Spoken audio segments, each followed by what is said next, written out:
İnanılmaz bir soğuk var. İnanılmaz. Tulum yok, bir şey yok. Bu kadar olacağını tahmin etmiyordum.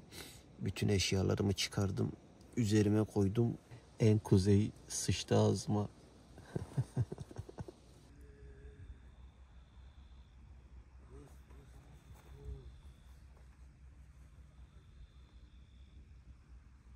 Evimi yükledim. Birkaç gündür burada yatıyordum. Şimdi gidelim. Hava buz gibi. Wakkanagi'ye, en kuzeye, en kuzeye. King in the North, en kuzeye gidiyoruz. Asahikawa'dan son kez bildiriyorum. Hava 15 derece. Yeni videoya hoş geldiniz arkadaşlar. Hokkaido'dan bir başka video serisiyle karşınızdayım. Son birkaç saattir nasıl yapacağım, program olacak mı olmayacak mı sıkıntısı yaşadım. Çünkü arkadaşlar Wakkanagi'ye giden günde 3 tane sefer var. Fakat Google Maps'te sefer gözükmüyor. Bunların kendi Navi bir şey var. Japonlar onu kullanıyor. Orada da gözükmüyor. Ama JR'ın kendi sitesine, şirketine girdiğimde saat 9'da gözüküyor. 8.30 istasyona gidiyorum. Akşam kamp yapacağız. Çok yoğun bir programım var birkaç gün. Tam şu.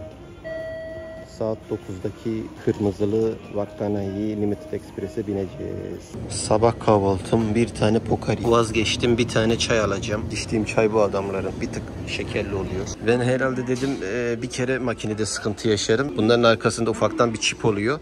Benim o çipimde mi manyetiğinde sorun sıkıntı varmış. Abi buraya yazdı arızalı bilet diye. Arada olsa denk geliyor. O da bize denk geldi.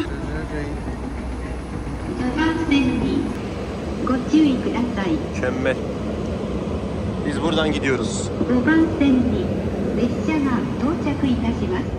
Rezervasyon yapmadım. Öyle bir sınırsız bilet var. İstesem yaparım ama 6 tane hakkım var. Kullanmak istemedim. Burada adamlar panoda belirtmiş. Köyüne, kasabasına giderken bile güzel bir sistemleri var. Bir tren gidiyor, bir tren geliyor. Küçük de olsa bayağı işliyor. En kuzeye bununla gideceğiz. Fişek gibi, fişek.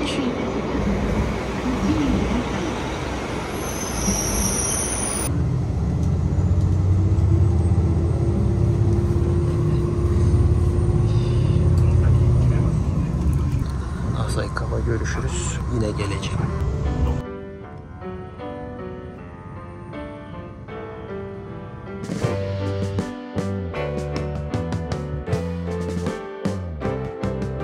Sitting in the basement apartment I rented with you.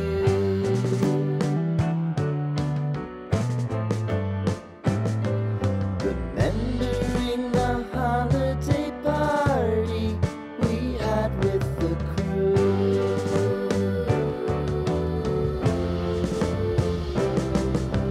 Romeo was roaming the garden. Saturday was spent in a parking lot. Gave it all we got. It was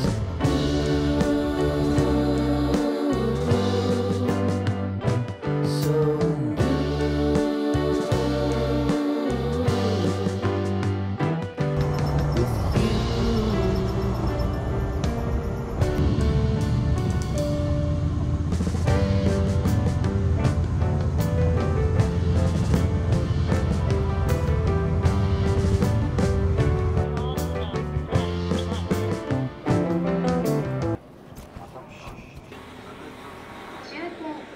...250 kilometre bununla geldi. Çekin abi, çekin.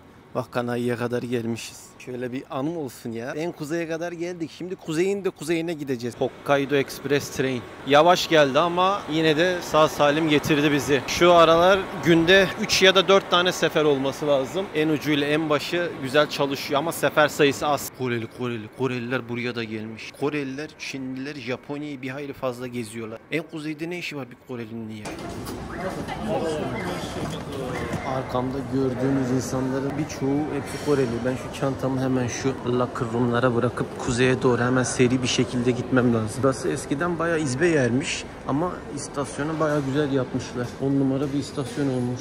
Hemen information alalım. Ne güzel, bisiklet kiralayabiliyorsun, etrafta geziyorsun. Oo, e-bike falan da var. Şey var. Sisteme bak ya, ne güzel sistem yapmışlar.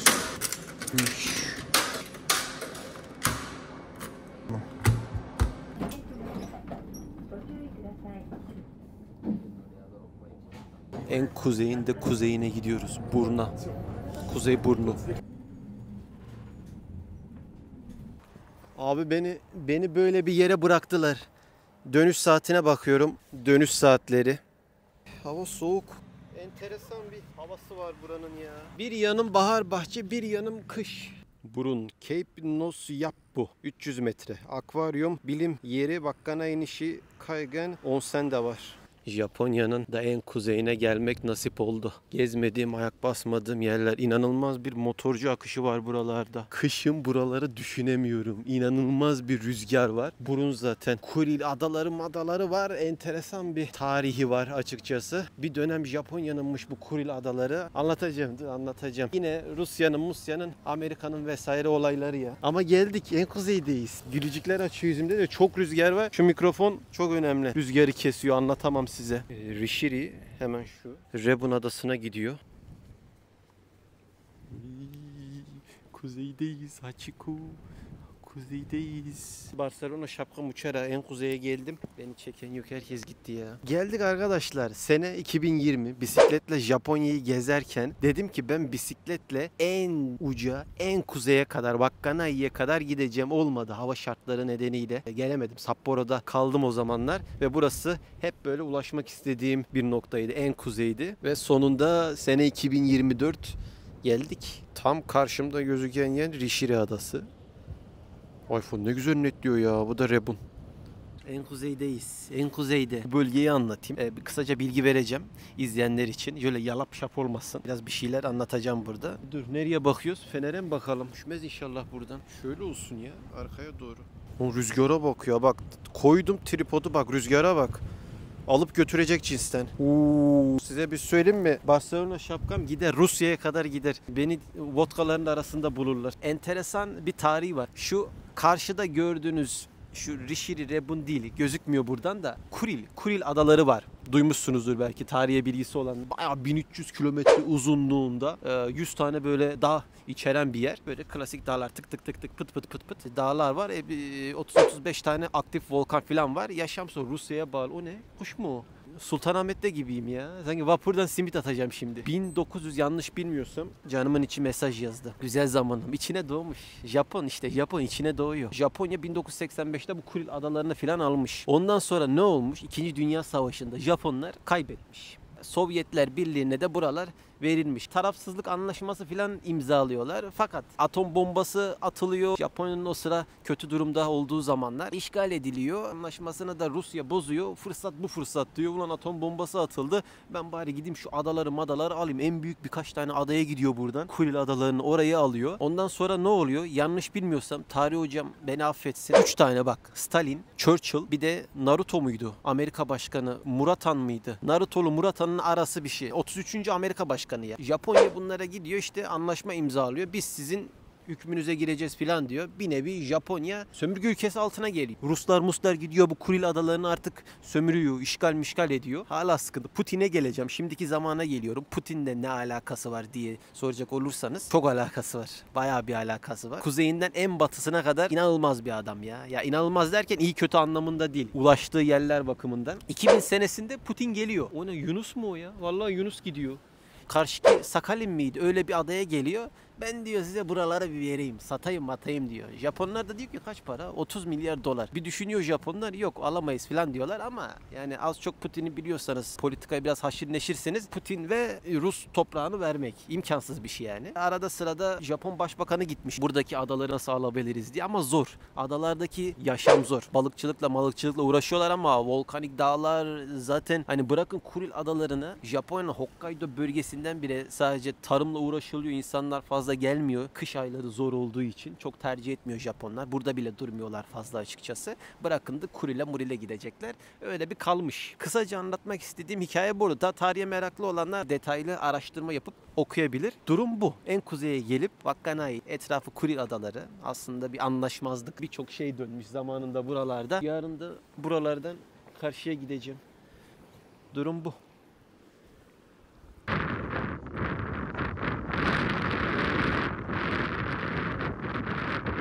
sonra buradaki geçim kaynaklarından bahsedeyim. Tabii kıyı memleketi, ada memleketi olduğu için buralarda şu teknelerle balıkçılık bir hayli fazla yaygın. Bu bölgeye özel de yosun toplamacılığı falan fazla yapılıyormuş.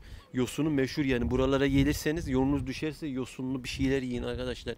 Lezzetli. Hokkaido bölgesinden Japonya'nın diğer bölgelerine bayağı bir sebze, meyve, balık gidiyor. Kimse çalışmıyor mu? Ben çalışan bir daha Japon'a denk gelmedim şöyle iş üstünde. Tekneleriyle gidip geliyorlar sabah erken. Japonya'nın kıyı bölgelerinden çok geçtim. Bisikletle de geçtim. Turistik olarak da geçtim. Şu anda da en kuzeyine geldim. Her yerini gözlemleme. Şöyle toplara bayılıyorum ya. İleride yeşilimsi toplar var ya. Çok fotojenik duruyorlar. İleride fener var. Çok kötü. Japonya'nın denizi biraz sıkıntılı. Dalgalı oluyor açıkçası. O Okhotsk muydu? Okhotsk diye bir deniz var. Klasik bilgilerimi veririm. Suzuki'ler, Yamaha'lar, adamlar her türlü şeyi yapıyorlar ya. A'dan Z'ye bütün motorlarda hep Japon markası var. Tekneye Yamaha yazmış. Burayı gezmek için en güzel ay dilimine bence Eylül. Çünkü kışlar Ekim sonu gibi, eğer kar kış seviyorsanız tabii Aralık, Ocak, Şubat gibi gelin buralarda gezin, ama Eylül ayı Hokkaido bu bölgelere gelmek, gezmek için en güzel ay. Beni görüyorsunuz zaten. Üstüm kapalı, altım açık. Bir de motorla gezmek tabii. Ne var? Yengeç, ahtapot, gözü farklı bakan balık. Ülkenin en ucundan en aşağısına adamlar bu rögar kapaklarına o bölgenin ünlü şeylerini resmetmişler. İnanılmaz deniz kokuyor. Ve şu en kuzeydeki suya dokunmak istiyorum. Yerlisiyiz abi. Putin nereden gelecek? Ya korkum, şu tripodu koyduğumda inanılmaz bir rüzgar var. Devrilecek şeyinden korkuyorum ya. Kamera kırılır valla. Uy, inanılmaz bir yosun yoğunluğu var. Sıcak da ha. Kolombiya'dan aldım abi. Su geçirmesin bir zahmet. Taşlara bak. Al tüpe koy, hatıra de ya. Ne güzel gözüküyorlar. Seviyor Japonlar bu tarz yerlere motorla gelmeyi, araba gezilerini. Sanılanın aksine ülke içinde bayağı geziyorlar. Ülke dışına ne kadar çıktıkları meçhul, ama kızlar, Japon kızları bence daha çok çıkıyor. En kuzeyden, en fenerden bunu söyleyebilirim. Derviş gibi geziyorum ben de. En kuzeyin. Aha.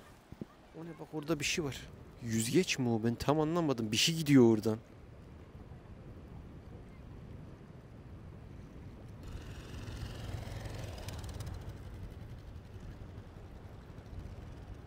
Film sahnesi olsa bu kadar olur ya.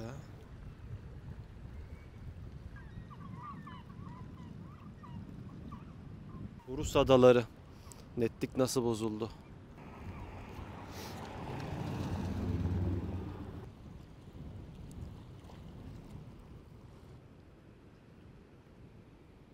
Bir tane taş almak istiyorum. Küçücük, ağırlık yapmayacak şekilde. Şuradan şuna. En kuzeyden bir hatıra. Burada 2 tane bina var. Küçük esnaf var. Birkaç tane. Bir de şöyle bir yeri bir gezelim bakayım. Ne var ne yok.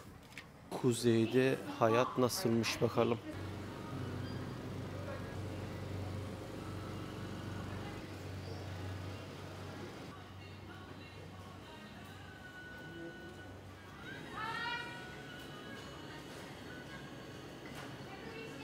Somon buldum. Yani neredeyse Costco ile aynı fiyatta. Ama buradaki daha böyle bir canlı gözüküyor. Bu Rusya açıklarında tutmuş olabilirler. Bu Rus somonu. Birkaç tane görmediğim farklı yiyecekler de var. Mentay. İlk başta dedim kan mı satıyorlar da mentay koymuş. Canımın içi seviyor bunu. 1 kilo 880 yen canımın içi. Haberin olsun. Bir onu seviyor, bir de bunları seviyor. Vallahi cennet buralar, canımın içi senin için. Ama kışın zor yaşamak. Buralarda yosun da bir hayli fazla tutuyorlar demiştim ya, bakın ne buldum. Yosundan yapılma bir mochi. Tabii ki de deneyeceğim. Anca zaten bunu kuzeyde yersin. Adamlar onsen suyunu bile pet şişeye koymuş satıyorlar 7-8 dolara. Güzel bir ticaret. Yararlı diyor vücuda. Japon ablam sakinleşmiş. Cildinizi pürüzsüz yapar diyor. Bir tane de süt aldım. Ganay'ın sütünü bir içelim bakalım. İkisi 400 yen. 3 dolar.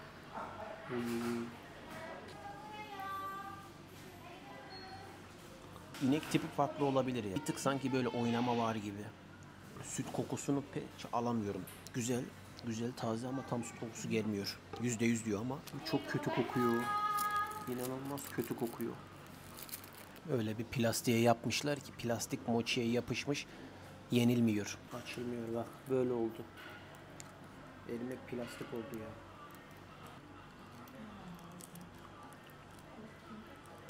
İmkansız bunu yemek. Yapışmış. Biraz yedim ama tadı böyle pestile benziyor. Bizim oraların pestili var. Dut pestili. Onunla ilgili de videom var Malatya serisinde. Ne alakaysa en kuzey. Nereye gitsem bir kelebek geliyor hemen ya. Gandalf gibi hissediyorum kendimi. 500 yen girişli bir akvaryum yapmışlar. Merak ettim, buraya kadar gelmişken bir girmek istedim. Akvaryum. Japon foku.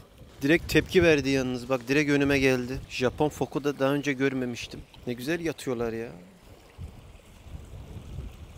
Oh. Ulan yanı başı açık deniz okyanusu, Pasifik okyanus şeye kadar gidiyor. Hayvanları tıkmışlar buraya. Merhaba. Bir baktı ne var ne yok, sonra yatmaya devam etti. Bunların olayı yatmak herhalde. Ne güzel yatıyor ya. İnsanın kırılası geliyor yanına. Öyle bir yatmış ki. Tatlı hayvanlar foklar. Fokları sevdim. Çok yarın yokmuş gibi yatıyorlar.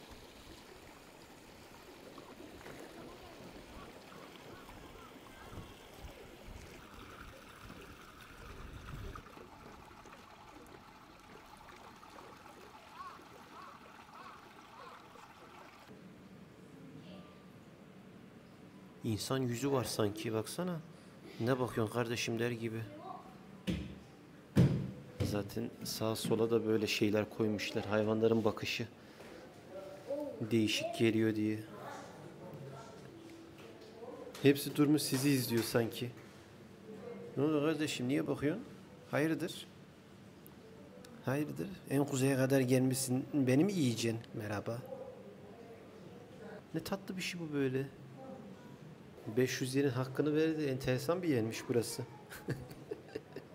Bak bak bak. Sen bu araların ağası mısın, paşası mısın diye bakıyorsan. Kaya balığıymış. Bu civarlarda Rusya'ya yakın yerlerde yetişiyorlar. Şöyle bakmalarının bir sebebi var. Yolculuk balığıymış. Öyle deniyor açıklamada. Ne alakaysa. Çok güzel balıklar var ya. Yaradan ne güzel yaratmış. Hayvan çıkışı arıyor.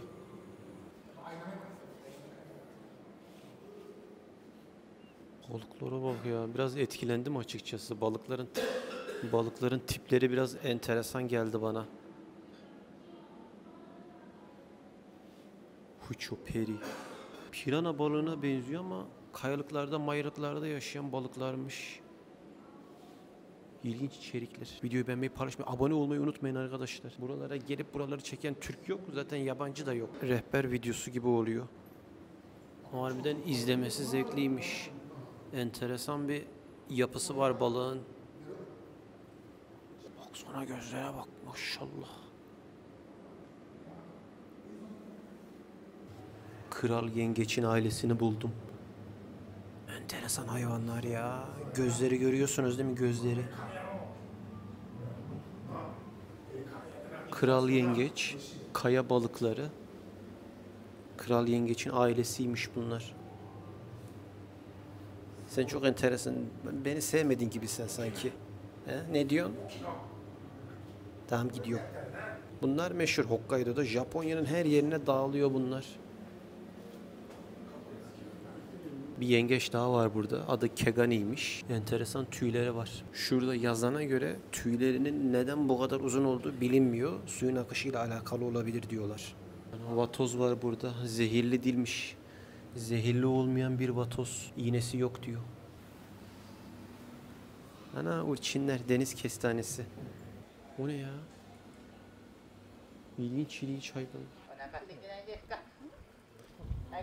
Acıkmadın mı diyor, yemiyorsun.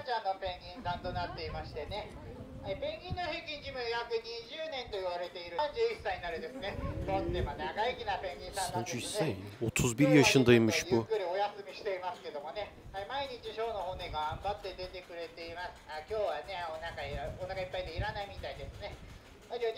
Karnı tok diyor, yemeyecek. Nasıl gidiyor ya? Tatlılığa bak. Allah'a emanet arkadaşlar, ben gidiyorum dedi. Hop. Ha, Oba-chan. で、よいしょよいしょ。ちょっとゆっくり押してね。よいしょよいしょ。ゆっくりね、段差登って。大丈夫ですかね。ちょっと一段登って疲れちゃったみたいですね。はい、一休みでちょっと押します。お手伝いしますね。ゆっくりね、お部屋の方帰ってもらって。よいしょ。おいで。よいしょ。はい、1投目ね、元気に遠いお客さん見られてね、恥ずかしい、ね。Hayvana oyuncak etti ya. 可愛くね、こう、かじがつく。上手上手。ああ、そうそうそう。はい、よし。はい、可愛くね、かじがました。よいしょ。はい、上手でしたね。はい、上手ですね。よいしょ。はい。Mızıka. はい、はい、上手ですね。はい、ありがとうございました。Arigato yapıyor. Foklara bile arigato dedirtiyorlar. Güzeldi, ilginçti. 500 yene göre bence güzel bir akvaryumdu. Bayağı bir geyik var. Sokaklarda geziyorlarmış geyikler. Resimlerde gördüğüm kadarıyla doğruymuş. Ne güzel ya. Pencereni bir açıyorsun, karşında geyik ot yiyor.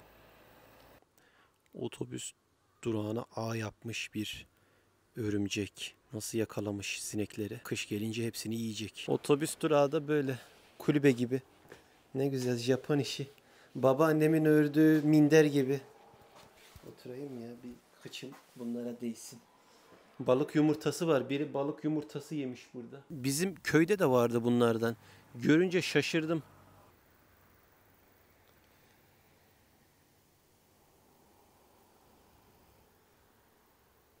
O üst tarafta top gibi yerde ne var bilmiyorum ama golf sahası var. Şu hemen altta bayağı büyük bir yer. Japonların, orta yaşların olmazsa olmazı. Okul gibi bir yer var orada. Kasaba böyle arkadaşlar. En uçtaki, kuzeydeki yaşantı. Kışları zor geçiyordur ama burada. En kuzeyli bir Takashi abi koşuyor.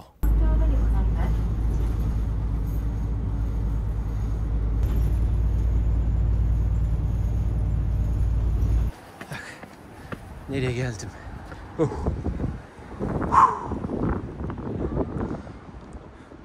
Wakkanai'nin buranın olmazsa olmazı dalga kıran. Ne güzel bir sahil kasabası ya. Hiç sular yükselmiyor mu acaba burada? Çok kıyıya yakın.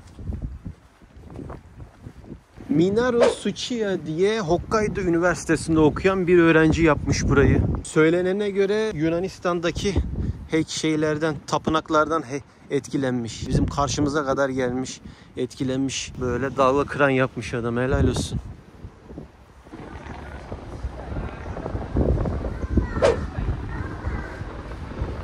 İnanılmaz. Burada bile festival var. Yemek memek bir şeyler dönüyor. İnanılmaz bir ülke bu Japonya ya. En ucundan en şeyine kadar, en batısından en kuzeyine, güneyine kadar her yerinde bir şey var. Sonuna yetişebildim ya. Bilmiyordum.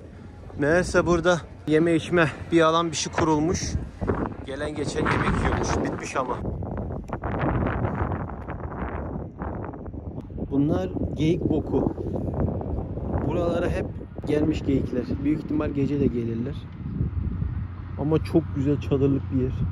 Belli belirsiz kafalarına göre restoranları kapatabiliyorlar diye bir şeyler okumuştum. Doğruymuş. Arkamdaki yer sözde 7'ye kadar açık olması lazım ama şu anda saat 3.30. İlginç bir şekilde 3.30 ama kasabada şu anda bir iki tane açık yer var. Bir de en yani stratejik nokta Wakkanai, dev bir istasyon yapmışlar. Ya yine aç kalmayız, yeriz bir şeyler de ben yaş sakallarım çıkmış, bir şey olmuş bir iki günde bana. Gidip ramen yiyeceğiz. Başka bir seçeneğimiz yok. Çoğu yer böyle 2'de 3'te kapatıyor buralarda. Kasaba gibi yerlerde. Açık yer buldum. Kapısının önünde bez varsa kesin açıktır. Bir ramen restoranı. Böyle pilavlı milavlı doyurucu bir şeyler yemek istiyorum. Burası da ana caddeleri. Ne olmuş arkadaş? Ben de Will Smith'in I Am Legend filminde gibiyim ya. Merkez burası. Herkes kapatmış. Nerede bu millet? Ben anlamadım. Dayı Kuzeyli abi selamünaleyküm. Soya soslu ramen söyledim. Tadını bildiğim için. Küçük porsiyon doymazsam şu kızarmış pilavı alacağım zencefille. Soya soslu ramen 850 yen. Kızarmış da 900, pahalıymış ya. Sumo maçı var.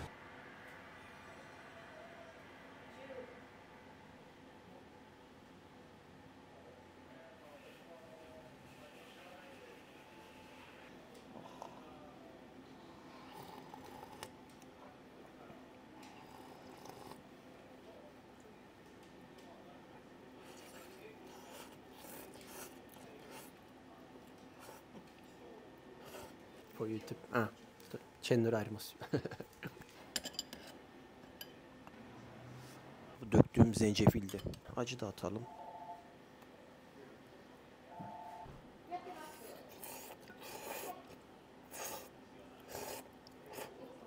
Japonlar böyle sıcak bir şey yerken höpürdetiyorlar. Eşime sorduğumda, eşim Japon bu arada. Hani gerçekten şefe saygı duyduğunuz için mi bunu yapıyorsunuz diye sorduğumda, yo ben çok sıcak soğutması için yiyoruz dedi. Ben onun yalancısıyım. Canımın içi. İçine attığı sebzeleri biraz kemirmekte zorluk çekiyorum. Ama yine de tadı fena sayılmaz. Buraların tatları.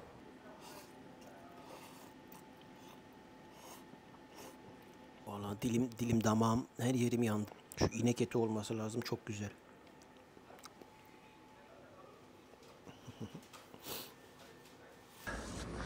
Dükkanımızdan çıktık. 850 yene biraz karnımızı doyurduk.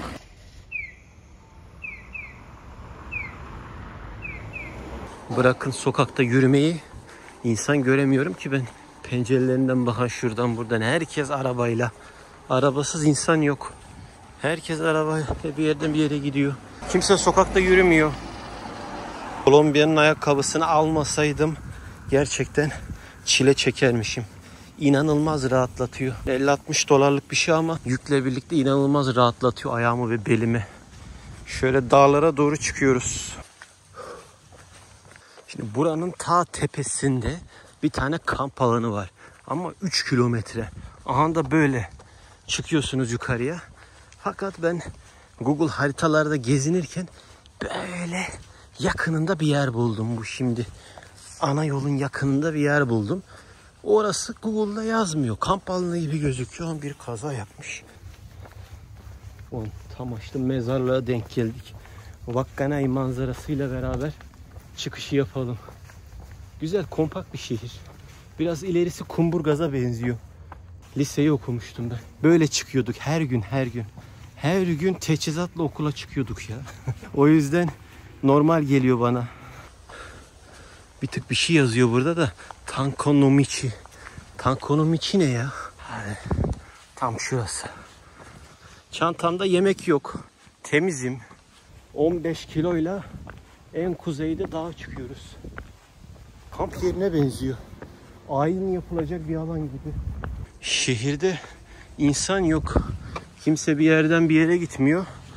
Dağlara kamp yeri yapmışlar ki insanlar gelsin.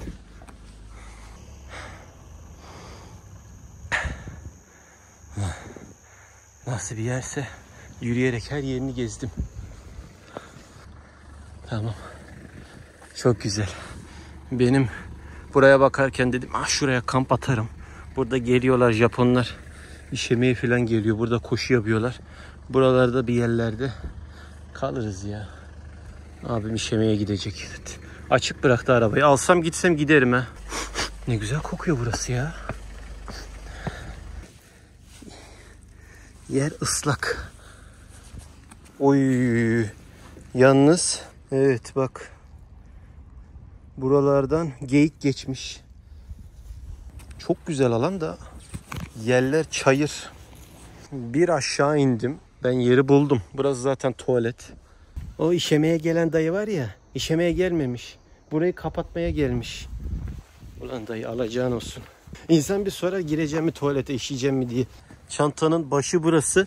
Tık şurayı açtığında eşyalarına, donlarına ulaşabiliyorsun. Enteresan bir şekilde herkes tepeye gidiyor, kamp yapıyor. Manzara yok, bir şey yok ya. Bir de şuraya bakar mısınız? Wakkanai'yi görebiliyorsun. Ama aşağıdan bir tık şüphelendim. Neyin ne olduğu belli değil. Bir tane bir şey var burada. Bina var. Tam anlamadım. Ağzı buraya vermek lazım. Olur mu? Yanlış iş yapıyorsun. Başı kıbleye doğru gelecek. Ne kıblesi? Canım kalkıp namaz mı kılacak? Sen başını bu tarafa ver. Merhaba. Ben Japonya'nın en kuzeyinde Wakkanai'deyim. Bugün sokakları gezerken bulduğum bir yer. Çadırı açıyorum. Bir gece kalacağız. Burada geyikler bir hayli fazla. Her yerde geyik boku var. Aydan ziyade geyik olması bence daha iyi. En kötü gelir kafa bafa atar. Ayıda o yok. Ayı hem kafa atıyor hem yiyor. Sen bir aysın. Ben kara gece. Bakın ne göstereceğim. Nerede lan, kimse yok mu? Şunu gece bir koyacağım. Gece bir şöyle mükemmel bir icat buldum ben var ya. Kuş tüyünde evde yatıyormuşsun hissiyatı veriyor bak şöyle. Geyik mi geldi? Gelsin. Ayı mı geldi? Gelsin. İnanılmaz. Bu çok güzel bir mucit. Kamp malzemelerini tanıtım. Ben bunu Japonya'da bisiklet turuna çıkmadan önce almıştım. Vay be. Naturike. 2 kişilik. Buranın en güzel olayı bank olması. Yani inanılmaz. Aşağıda sokakta insan yok. Adamlar burayı 10 numara şey yapmışlar. Açmışlar, temizliyorlar. Böyle 5-5.30 gibi kalkmam lazım ya. Çadırı açarken ben size Asahikawa'dan buraya gelene kadar gözlemlerimi anlatayım arkadaşlar. Bakın burası şimdi çok önemli. Asahikawa'dan Wakkanai'ye kadar, şu anda bulunduğum yere kadar kilometreyi söyleyeyim. 250 kilometre arkadaşlar. Teker teker hangi kasabadan, şehirden geçtiysem hepsini not aldım. Belki ilerleteniz olmuştur. Kısa bir bilgi vereyim. Ben Hokkaido, bu bölgelerde yaşamak istiyorum ama Hokkaido çok büyük. İnanılmaz büyük Hokkaido adası. Gelirse bir ayımayı hemen çadırın şunu alüminyumunu söküp ayı şiş yapacağım. Tık tık. Çok güzel bir hayal gücüm var. Kafa şurada olacak. Şurası çadırın girişi.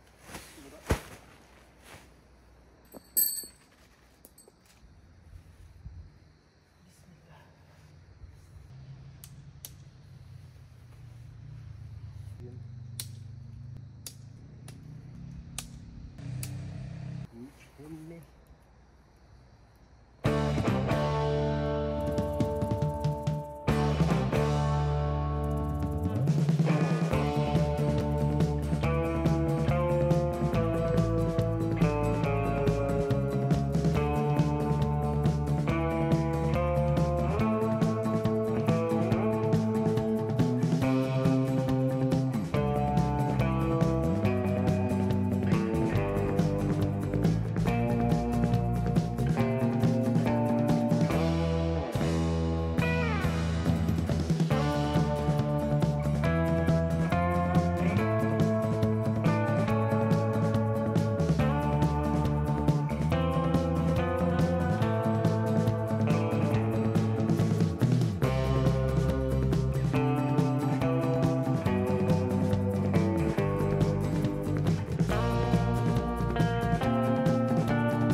Hadi lan uğraştırma beni.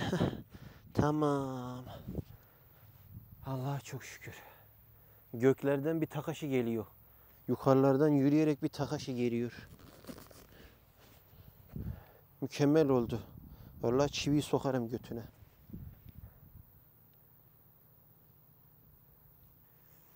Tamam dayı. Yoruldum. Sürekli bir motor gidiyor, gelip geliyor ya. Ne yapıyorsunuz yukarıda, bu kadar insan ne yapıyor ya? Akşam ettik. Bir motorlu gidiyor, bir motorlu geliyor ya. Bok var yukarıda, herkes oraya gidiyor. Ki gitsin de bana ne? Ve geliyor. Oo, geyik sürüsü. Geyikler geliyor. Vallahi Nara'da kafa attıkları olmuştu. İnşallah burada kalmazlar. Uy. Bayağı bir geyik var. Gözünüzü seveyim. Bana karışmayın. Bak kendi halimdeyim.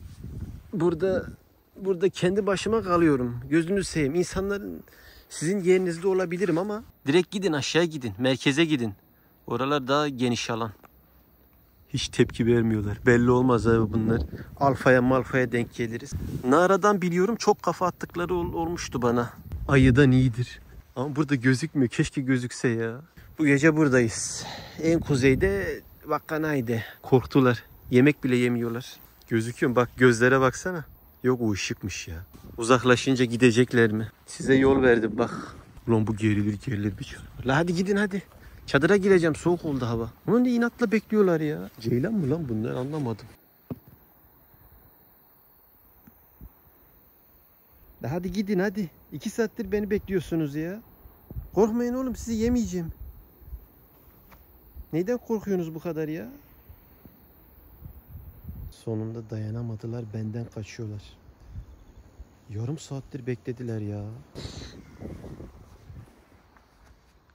Garip sesli bir hayvan kak diye bağırıyor. Geyik olamaz, kuş herhalde. Ya kayboldu, anasını babasını arıyor, kesildi. Enteresan bir yer. çantam. Çadırımın içi böyle. Oh. Yoruldum. Uzun ve yorucu bir gündü. Yine sıcaklık iyi. Soğuğu bayağı kesti burası. Bir uyandım.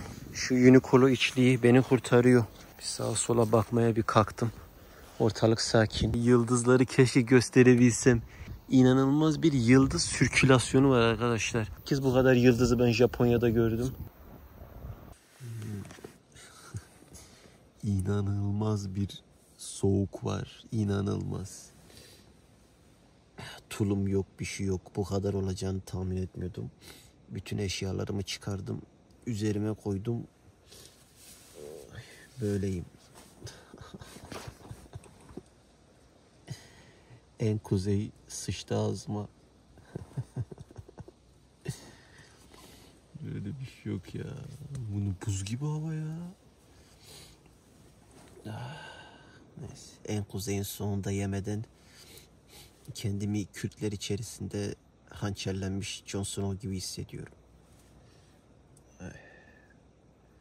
Neyse, şunun sırasında da sabah bir şey kalmadı. Biraz daha titreyeyim. Titreye titreye güzel bir şey olacak.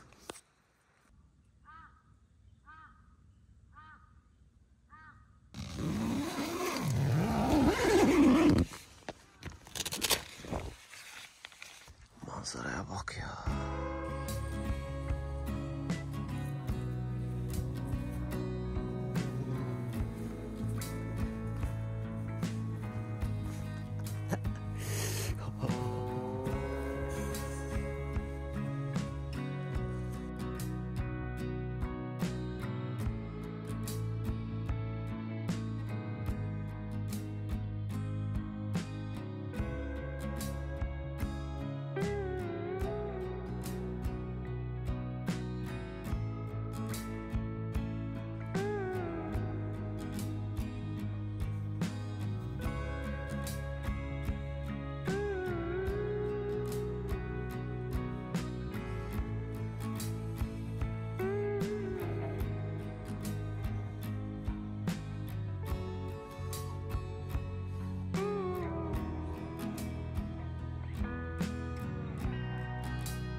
Güneş doğuyor.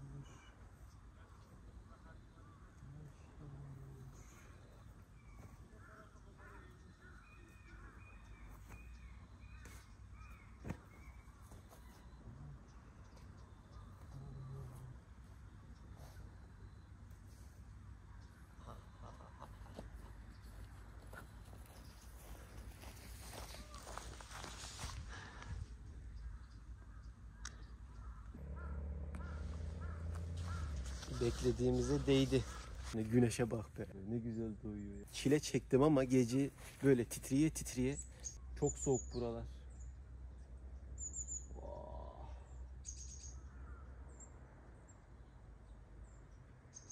Nasıl bir görüntü var bak. Sis var ileride. Güneş dağın arkasından çıkmış. Böyle tam böyle yani filmlerde göremezsiniz bu sahne. Filmlerde görürsünüz bu sahneyi ama fotomontajdır bak ben.